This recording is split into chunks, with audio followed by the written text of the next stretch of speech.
हम लोग अब इसमें देखते हैं third one, that is z is equals to -1 minus iota root 3। इसमें भी हमें इसे पोलर फॉर्म में रिप्रेजेंट करना है। तो पोलर फॉर्म में रिप्रेजेंट करने के लिए सबसे पहले हम लोग यहाँ पर लिखेंगे we know that z is equals to x plus iota y। Compare करेंगे where x is equals to -1 and y is equals to -√3। तो हमने क्या किया, ये पूरा जो जनरल वर्किंग है वो करी। अब हम यहां पर फाइंड करेंगे r का फॉर्मूला अप्लाई करा, x² plus y² whole under root. तो ये आएगा 1 plus 3 whole under root, that will give you 2। इसके बाद अब हम लोग यहां पर फाइंड करेंगे x is equals to r cos theta. Theta को फाइंड करने के लिए हमने x को पोलर फॉर्म में लिखा और यहां पर y को भी पोलर फॉर्म में लिखेंगे। फिर cos theta is equals to x upon r। तो cos theta is equals to x की वैल्यू -1, r की वैल्यू 2। ऐसे ही यहां पर हम लोग लिखेंगे sin theta is equals to y upon r। तो sin theta is equals to y की वैल्यू है -√3 अपॉन 2। तो r की वैल्यू लगती है यहाँ पे। तो ये cos थीटा और sin थीटा आ चुका।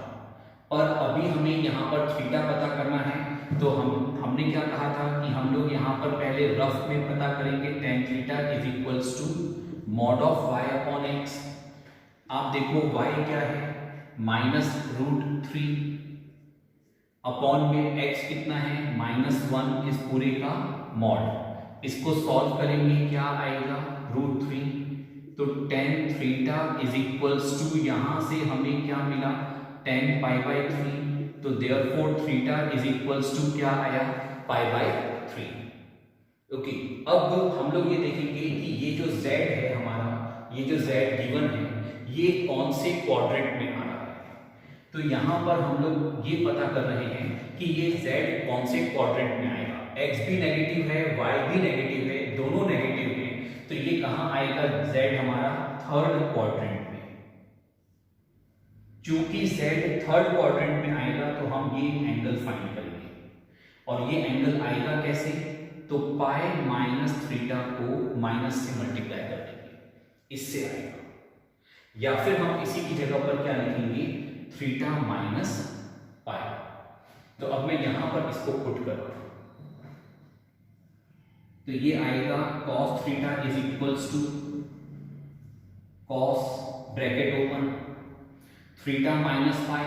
तो थीटा की वैल्यू कितनी है, π/3 माइनस पाई।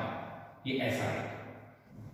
यहां पर देखो साइन π/3 माइनस पाई, इसको सॉल्व करेंगे तो ये कितना आएगा, साइन -2π/3। ये ऐसा आएगा। Therefore theta is equals to क्या आएगा हमारे पास, -2π/3। तो हमने क्या किया, यहां पर इसकी वैल्यूज रख करके इस पूरे को सॉल्व कर लिया। तो थीटा इज इक्वल्स टू क्या आ गया, -2π/3। अब हम लोग यहां से इसके पोलर फॉर्म में लिखेंगे।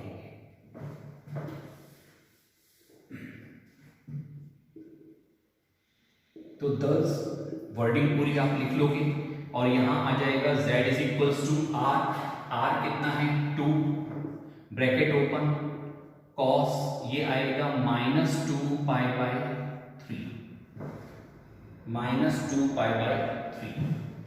Plus iota sine -2π/3। तो ये हमारा आंसर आ चुका। तो इसको नोट करें।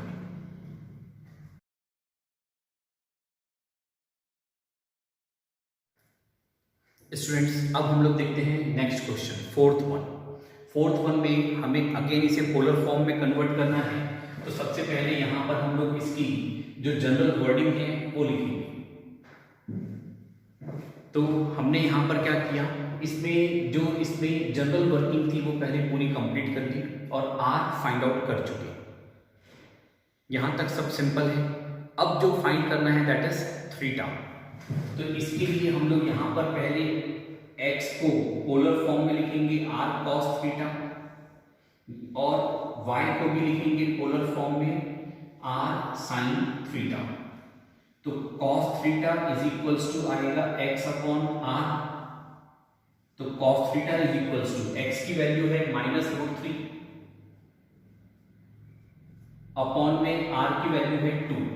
इधर से हमारे पास आएगा sin theta is equals to y upon r।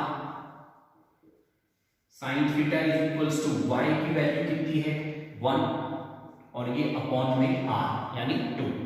तो अब हम लोग यहाँ पर देखेंगे कि एंगल कौन सा आएगा।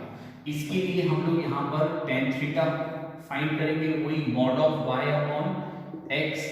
देखो y कितना है 1, x कितना है -√3, इस पूरे का मॉड ये आएगा 1 अपॉन √3। याद करें tan में कौन सा एंगल लें जिसकी वैल्यू आएगी 1/√3। तो याद करो कौन सा एंगल 30 डिग्री। तो tan 30 डिग्री। इसी को ही हम लोग पोलर फॉर्म में, इसी को ही हम लोग रेडियन फॉर्म में लिखेंगे। रेडियन फॉर्म में ये क्या आएगा π/6। कैसे आया π/6? तो मैंने आपसे क्या कहा था, रिलेशनशिप होती है 180 degree is equals to pi. तो 1 डिग्री इज इक्वल्स टू π/180। अब हमें कितना चाहिए 30 डिग्री। तो 30 degree is equals to π/180 into 30। यहाँ पर ये 0 से 0 कैंसिल, 3 1 जा और 3 6 जा, तो क्या आ जाएगा π/6। तो यहाँ से हमें थीटा कितना मिल रहा है π/6। ये जो एंगल मिल रहा है ये कौन से क्वाड्रेंट में मिल रहा है, फर्स्ट क्वाड्रेंट का। ये एंगल कौन से क्वाड्रेंट का मिल रहा है हमें, फर्स्ट क्वाड्रेंट का। हमने हमेशा ही क्या बात करी कि इससे हमें जो एंगल मिलेगा वो कौन से क्वाड्रेंट का मिलेगा, फर्स्ट क्वाड्रेंट का। अब देखो कि हमारा जो ये z है ये कौन से क्वाड्रेंट में है। तो x नेगेटिव है, y पॉजिटिव है। x नेगेटिव है और y पॉजिटिव है। तो x नेगेटिव है, y पॉजिटिव है। तो ये कौन से क्वाड्रेंट में आ रहा है, p हमारा, यानी कॉम्प्लेक्स नंबर कौन से क्वाड्रेंट में आ रहा है, सेकंड क्वाड्रेंट में। और सेकंड क्वाड्रेंट में आ रहा है तो हम लोग थीटा कैसे फाइंड करेंगे, π-थीटा।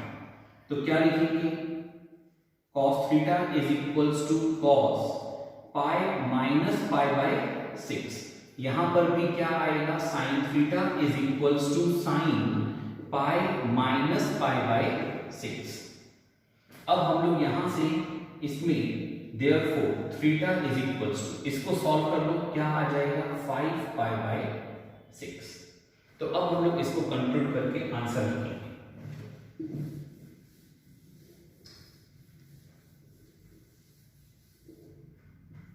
तो अगेन वर्डिंग आप लिख लोगे, z is equals to r कितना आया 2, आगे bracket open cos 5 π/6 plus iota sin 5 π/6।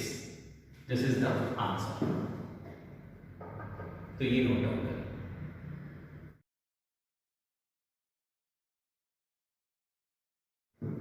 Students अब हम लोग देखते हैं क्वेश्चन नंबर 5। इसमें है z is equals to 1 minus iota और अगेन हमें इसको पोलर फॉर्म में रिप्रेजेंट करना है। तो हमने इसमें जो जनरल वर्किंग है वो कर ली और यहाँ पर r फाइंड आउट कर चुके हैं। तो सबसे पहले क्या करा, z को कोऑर्डिनेट फॉर्म में लिखा, इन दोनों को कंपेयर करके x और y की वैल्यू फाइंड करी और फिर हमने r फाइंड कर लिया। अब हम यहाँ पर क्या करेंगे आगे, तो वही x is equals to r cos theta, y is equals to r sin theta. तो cos theta is equals to क्या आएगा, x upon r and sin theta is equals to क्या आएगा, y अपॉन r। यहां पर हम लोग cos theta में x की जगह पे रखेंगे 1 और r कितना आया हमारा √2 ऐसे ही यहाँ पर sine theta is equals to क्या आएगा 1/√2 ये आएगा। हम लोग साइन थीटा आएगा हमारा -1/√2। अब हम लोग क्या करेंगे, तो हम लोग यहाँ पर tan थीटा फाइंड करेंगे, वही mod ऑफ y/x। y है -1, x है 1, इसको सॉल्व करेंगे तो ये आएगा 1। तो यहाँ पे tan theta is equals to क्या आएगा tan 45 डिग्री। इस 45 डिग्री को रेडियन फॉर्म में लिखेंगे, कितना आएगा π/4। ये π/4 कैसे आया, तो 180 degree is equals to pi, तो 45 degree is equals to π/180 into 45। ये 45 1 जा 45 4 जा, तो ये आ जाएगा π/4। तो यहाँ से हमें थीटा कितना मिल रहा है π/4। ये जो थीटा मिला है ये कौन से क्वाड्रेंट का है, फर्स्ट क्वाड्रेंट का। हम लोग क्या देखेंगे कि हमारा जो z है ये कौन से क्वाड्रेंट में है। तो इसमें देखो x पॉजिटिव है और y नेगेटिव है, x पॉजिटिव है और y नेगेटिव है। इसका मतलब है कि x पॉजिटिव है और y नेगेटिव है, तो जो हमारा कॉम्प्लेक्स नंबर आएगा ये फोर्थ क्वाड्रेंट में आएगा। अगर फोर्थ क्वाड्रेंट में आएगा तो थीटा कैसे निकलेगा, ये आएगा -थीटा। तो ये थीटा आया था π/4। यहाँ पे हम लोग आंसर में थीटा क्या लेंगे -π/4। तो इसके नीचे हम लोग यहाँ पर लिखेंगे cos theta is equals to cos -π/4, और यहाँ पर आएगा sin theta is equals to sin -π/4। इसको सॉल्व करूंगा तो ये आएगा, इसको सॉल्व करूंगा तो ये आएगा।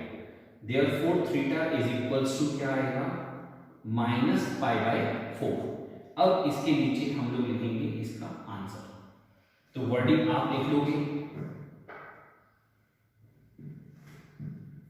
देखिए यहाँ पर हमने क्या किया, z इज इक्वल्स टू, ये पोलर फॉर्म में कैसे लिखा, तो r की जगह पर आएगा √2 ब्रैकेट ओपन cos, थीटा की जगह पर आएगा -π/4, तो ये हो गया cos -π/4, माइनस में है इसलिए वैल्यू, तो हमने ब्रैकेट लगाया, फिर प्लस आयोटा साइन, इसमें भी हम लोग यहाँ पर क्या लिखेंगे -π/4, और इसमें ये आंसर आ चुका है इसका।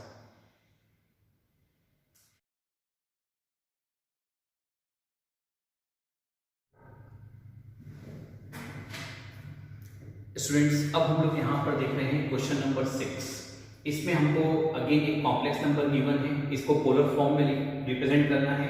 तो हमने यहाँ पर इसमें r फाइंड कर लिया, r फाइंड करने के बाद अब हम इसमें थीटा फाइंड कर रहे हैं। तो यहाँ तक हमको इसमें थीटा फाइंड करने के लिए अगेन सबसे पहले किसकी हेल्प लेंगे, तो यहाँ पे हम लोग हेल्प लेंगे tan theta is equals to mod of y/x की। इसमें देखो आपका y कितना है 1 और x कितना है -1, इसको सॉल्व करेंगे मॉड लेकर के, तो क्या आएगा 1। तो यहाँ से हम लोग लिख सकते हैं कि थीटा इज इक्वल्स टू क्या आएगा π/4। ये जो थीटा आ रहा है ये कौन से क्वाड्रेंट में आ रहा है, फर्स्ट क्वाड्रेंट में। अब हमें ये पता करना पड़ेगा कि हमारा जो कॉम्प्लेक्स नंबर है ये कौन से क्वाड्रेंट में है। तो देखो x नेगेटिव है और y पॉजिटिव है, x नेगेटिव है और y पॉजिटिव है, इसका मतलब है कि ये हमारा कॉम्प्लेक्स नंबर कहाँ है, सेकंड क्वाड्रेंट में है। चूंकि हमारा कॉम्प्लेक्स नंबर सेकंड क्वाड्रेंट में है तो अब यहाँ पर एंगल क्या लेंगे, cos theta is equals to cos π minus π/4।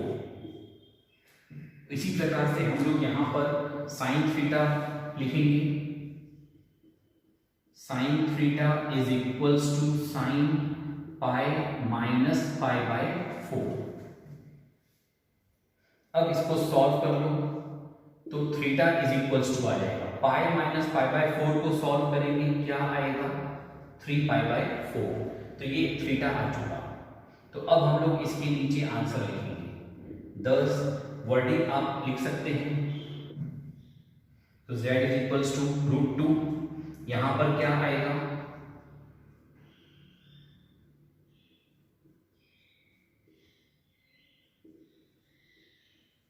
ये आ जाएगा iota sine 3π/4। So this is the answer. इस पूरे को नोट करें।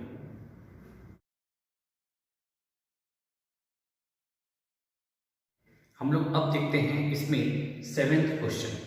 तो 7th क्वेश्चन में यहां तक वर्किंग कर चुके।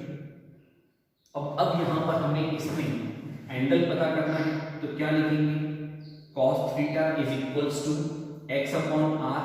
x कितना है, -1 अपॉन r है √2।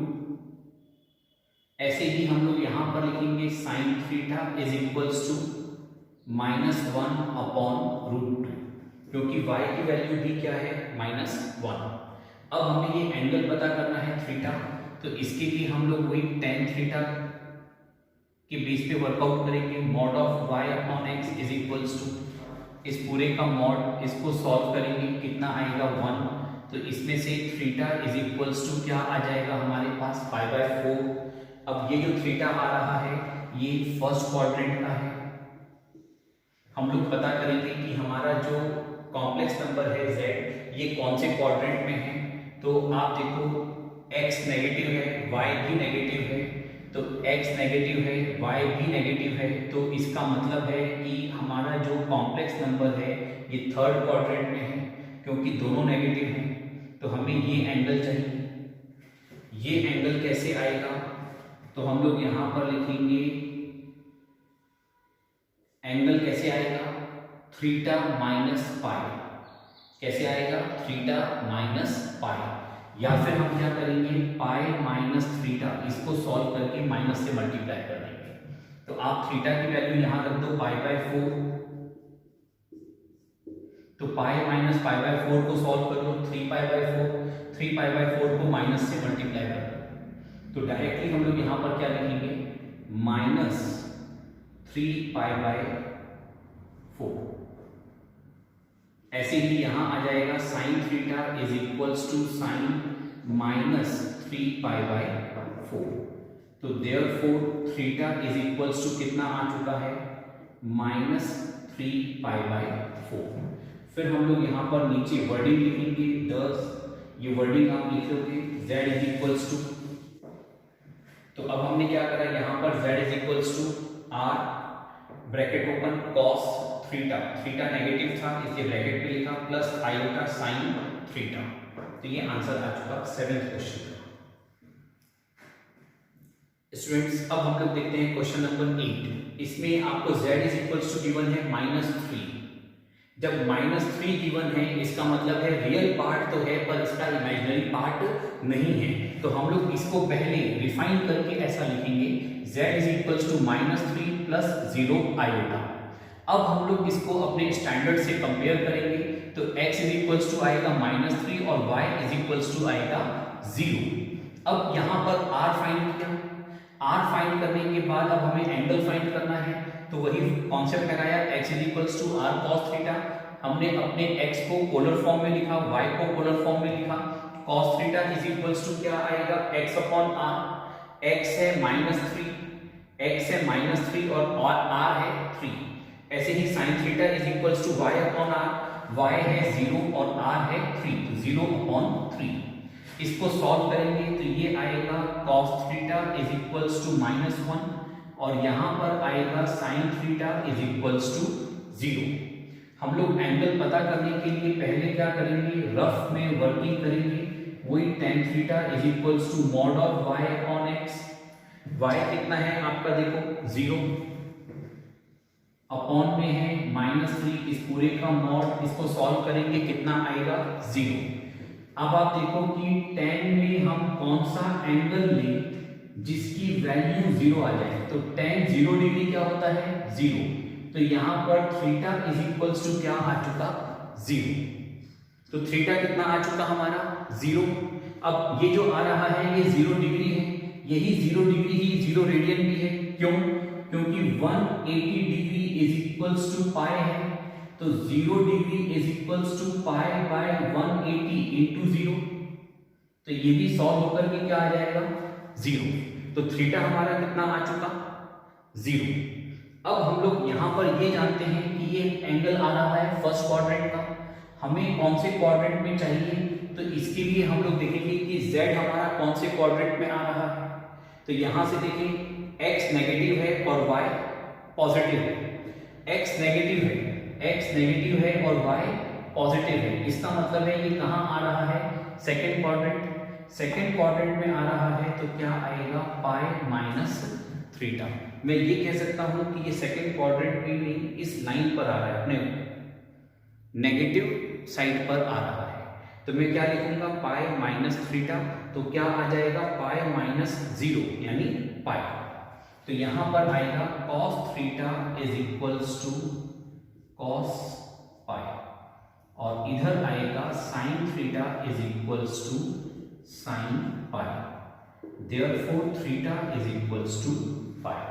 और अब इसके नीचे की वर्डिंग आप कंप्लीट कर सकते हैं, ये नोट डाउन करें।